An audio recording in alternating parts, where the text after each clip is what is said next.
Good morning students. Class 10th Sanskrit grammar chapter number 7, chapter name प्रत्यय। ठीक है, page number 100। तो प्रत्यय के विषय में हम समझेंगे कि प्रत्यय क्या है और हम इसे कैसे सॉल्व कर सकते हैं, इनके क्वेश्चंस। ठीक है, प्रत्यय ऐसे शब्दांश हैं जिनका स्वतंत्र रूप में कोई अर्थ नहीं होता। ठीक है, परंतु जब ये किसी धातु या शब्द के साथ जुड़ते हैं तो उनके अर्थ को परिवर्तित कर देते हैं। इनका कोई सिंगल कोई अर्थ नहीं होता, किसी से जब ऐड हो जाते हैं तो ये अर्थ परिवर्तित करते हैं। जैसे गम, ठीक है, एक सिंगल धातु है और इसमें त्वा प्रत्यय लग गया तो ये बने गत्वा, मीन्स जा करके। ठीक है, प्रत्यय के 3 प्रकार होते हैं, कृत, तद्धित और स्त्री। ठीक है, कृत प्रत्यय क्या है? जो प्रत्यय धातुओं के साथ जुड़ करके उन्हें संज्ञा, विशेषण और पूर्व क्रियापद बना देते हैं, कृत प्रत्यय कहलाते हैं। ठीक है, मतलब वो धातुओं के साथ जुड़ जाएंगे तो संज्ञा, विशेषण या क्रियापद बना देते हैं, ऐसे क्या कहलाते हैं? कृत प्रत्यय। ठीक है, कृत प्रत्यय से युक्त शब्द ही कृदंत, मतलब कृत अंतिम में यूज हो तो वो कृदंत कहलाता है। कृदंत के 4 पार्ट है। ठीक है, 4 भाग हैं। कौन से? भूतकालिक, ठीक है, जिसमें तातबतु हैं, पूर्वकालिक कत्वा लेप, प्रयोजनवाचक तोमोन सत्री और शानच, आज्ञा और सलाह, तब्यत और अनियर। ठीक है, आपकी 10th के लिए कुछ निर्धारित प्रत्यय हैं, कृदंत है ना। कृदंत के विषय में पढ़ेंगे। तब्यत प्रत्यय का प्रयोग चाहिए या योग्य के अर्थ में होता है। कृदंत में पहला यूज होगा तब्यत। ठीक है, इसके अंतिम का ता का लोप हो जाता है। ये तब्यत में लास्ट में जो ता है ये गायब हो जाएगा। ठीक है, और केवल तब्य बचेगा। ठीक है, केवल तब्य शेष बचता है। आइए तब्यत के कुछ सॉल्व करते हैं। जैसे है एग्जाम्पल पे अर्च प्लस तब्यत, तब्यत का जो ता है वो लोप हो गया, केवल क्या बचा? तब्य। तो अर्च तब्य क्या हुआ? अर्ची तब्य। ठीक है, अस और तब्यत में भवितव्य, कथ और तब्यत में ताट गया और कथितव्य, कंप तब्यत में ताट गया और कंपी तब्य, कृषि तब्यत में कोपी तब्य। ठीक है, कृंद्र तब्यत में क्रंदी तब्य, क्रीड तब्यत में क्रीडी तब्य, खाद तब्यत में खादी तब्य। सेम ऐसे ही ये सारे चलेंगे। ठीक है, जैसे खेल तब्यत खेली तब्य है, चल तब्यत चली तब्य है, चिंत तब्यत चिंती तब्य है। इसमें हमें और ध्यान देना कुछ चीजें। जैसे ये हमने धातु के साथ प्रत्यय को ऐड किया, ऐड करने के बाद ही हमारा प्रत्ययांत जो पद बना। ठीक है, नया पद बना।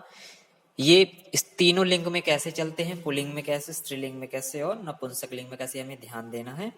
और अर्चितव्य जैसे हमने देखा फर्स्ट। ठीक है, अर्चितव्य तो अर्चितव्य ये एक प्रत्ययांत पद हुआ। क्या? प्रत्यय जुड़ने के बाद ये एक सिंगल पद बना। अब इसे हम पुलिंग, तो पुलिंग में ऐसे लिखेंगे अर्चितव्य हो। ठीक है, ये अर्चितव्य एक सिंगल था, यहाँ बना अर्चितव्य हो। स्त्रीलिंग में अर्चितव्य और नपुंसक लिंग में अर्चितव्यम। ठीक है, सो ये तीनों लिंग में अलग अलग बनेंगे। भवितव्य का है भावितव्य हो पुलिंग, भवितव्य स्त्रीलिंग और भवितव्यम नपुंसक लिंग। सेम एज कथितव्य हो कथितव्य कथितव्यम। ठीक है, सो हमें ये चीजें ध्यान देनी है कि एक प्रत्यय बनने के बाद फिर उसके 3 लिंगों में अलग अलग बन जाते हैं। ठीक है, पार्ट क्रीडितव्य है, ये एक प्रत्यय बना हुआ है और ये हम तीनों लिंगों में कैसे लिखेंगे? क्रीडितव्य क्रीडितव्य क्रीडितव्यम। राइट, सो सेम एज आपके स्पेलिंग भक्ष्य है और तव्यत ता हट गया, भक्ष्य तव्यत। ठीक है, भक्षितव्य। पुल्लिंग में कौसा, स्त्रीलिंग में कैसा हो, नपुंसक लिंग में कैसा? तो पुल्लिंग में भक्षितव्य हो, स्त्रीलिंग में भक्षितव्या और नपुंसक लिंग में भक्षितव्यम। राइट, सेम एज एग्जाम्पल इनके आप लोग रीड कर सकते हैं, बहुत सारे हैं ये आपकी संस्कृत ग्रामर में। ठीक है, फिर इसके बाद है इसी पे सेकंड है अनियर प्रत्यय। सेकंड पे चलेंगे हम अनियर प्रत्यय पे। अनियर प्रत्यय कैसे सॉल्व होता है? अनियर शब्द का प्रयोग भी चाहिए या योग्य के अर्थ में होता है। जैसे कोई चीज चाहिए, ठीक है, अर्चनी जैसे पूजा करनी चाहिए, इसमें रा का लोप हो जाता। अनियर में जो लास्ट में रा है उसका लोप हो जाता है, केवल अनीय धातु के साथ जुड़ता है। ठीक है, केवल अनियर यदि प्रत्यय हम बनाते हैं तो उसमें रा को हटा देते हैं, केवल अनीय हम उसको जोड़ते हैं। ठीक है, जोड़ने के बाद एक नया शब्द बनता है। ये भी तीनों लिंगों में रूप चलते हैं, ठीक है। अनियर को जैसे अर्च है और अनियर, अनियर में हमने रा हटा दिया, ठीक है। फिर क्या बचा हमारे पास, केवल अनी, अर्च और अनी, तो क्या बना, अर्चनीय। पुल्लिंग में कैसे चलेगा, अर्चनीय, स्त्रीलिंग में अर्चनीय और नपुंसक लिंग में अर्चनीयम, राइट। फिर है अस और अनियर है, अनियर रा हटा, असनीय या अस को भव होता है, भवनीय, ठीक है। भवनीय का पुल्लिंग में भवनीय, स्त्रीलिंग में भवनीय और नपुंसक लिंग में भवनीयम, ठीक है। सो हमने तबियत का पढ़ा कि उसमें ता लोप हो जाता है, ता को हटा दिया जाता है। अनियर में हमने पढ़ा कि अनियर का लास्ट का रा हटा दिया जाता है, ठीक है। फिर है आप और अनियर, ठीक है। रा हमने हटा दिया, क्या प्लस किया, आप और अनी, आपनीय। पुल्लिंग में क्या चलेगा, आपनीय, स्त्रीलिंग में आपनीय और नपुंसक लिंग में आपनीयम।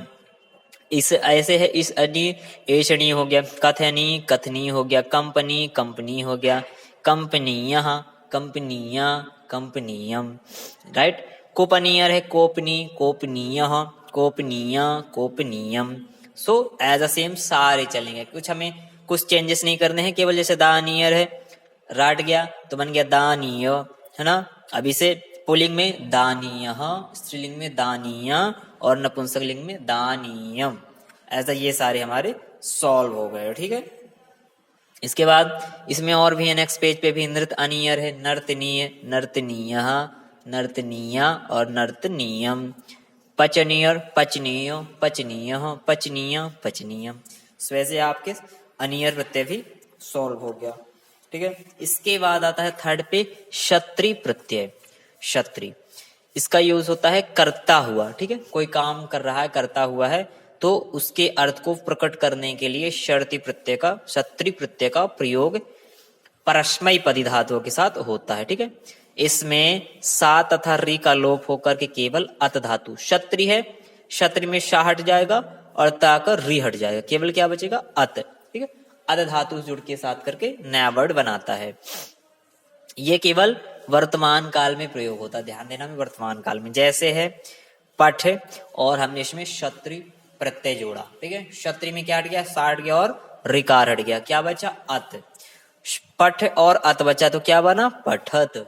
पुल्लिंग स्त्रीलिंग और नपुंसक में कैसे बनेंगे, पठन पठंती और पठत, ठीक है।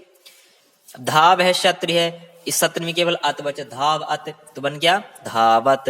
दा अत द्यक्षत, दृश्य पश्य पश्यत, लिख लिखत, स्मृ स्मृत स्मृत, वद वदत, स्था तिष्ठत, हस हसत, नी नयत, राइट।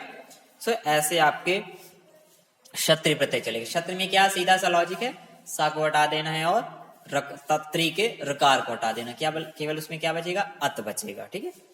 पा क्षत्रि, पा और अत हुआ, पा पीवत, ठीक है। पिबन पिबंती पिवत, सो ये हुआ आपको क्षत्रि प्रत्यय। फिर नेक्स्ट प्रत्यय पे चलेंगे सानच, ठीक है। सानच प्रत्यय पे चलेंगे, करता हुआ अर्थ में, ठीक है। करता हुआ अर्थ में इसका प्रयोग होता है और आत्मनेपदी धातुओं में। सानच के सा व चा का लोप हो जाता है, केवल आन शेष बचता है। ये शानच है, सानच का हम सा हटा देंगे और लास्ट का हम चा हटा देंगे, इसमें केवल क्या बचेगा, आन, ठीक है, आन ही जुड़ेगा। अब जैसे है नीचे सेव प्लस आन, ठीक है, सेव प्लस सानच, सानच में हमने शा हटा दी और चा हटा दिया, केवल क्या बचा, आन। शेव और आन, शेव मान, ठीक है। पुल्लिंग स्त्रीलिंग में नपुंसक लिंग में कैसे चलेंगे, शेवमानः सेवमाना शेवमानम। लब और शानच है, ठीक है। सानच में शा हट गया, ना हट गया, केवल क्या बचा, आन बचा। लब और आन हुए लभमान, पुल्लिंग में लभमानः, स्त्री में लभमाना और नपुंसक में लभमानम, राइट। मुद है और शानच है, सानच में फिर आन बचा, मुद और आन, मोदमान मोदमानः मोदमाना मोदमानम, राइट। सो सानच प्रत्यय में हमें ध्यान देना है कि सानच में शा और चा हट जाता है, केवल आन शेष बचता है, ठीक है। और आन ही हम किसी पे प्लस करेंगे। वर्ध सानच है तो आन बचा वर्धमान, शुभ सानच में आन बचा शोभमान, चोर और आनज में आन बचा चोरवान, ठीक है। सो ऐसे चलेंगे। अब सेकंड पे चलते हैं तद्धित प्रत्यय पे, ठीक है। सो तद्धित प्रत्यय को पार्ट 2 में पढ़ेंगे। Thank you students.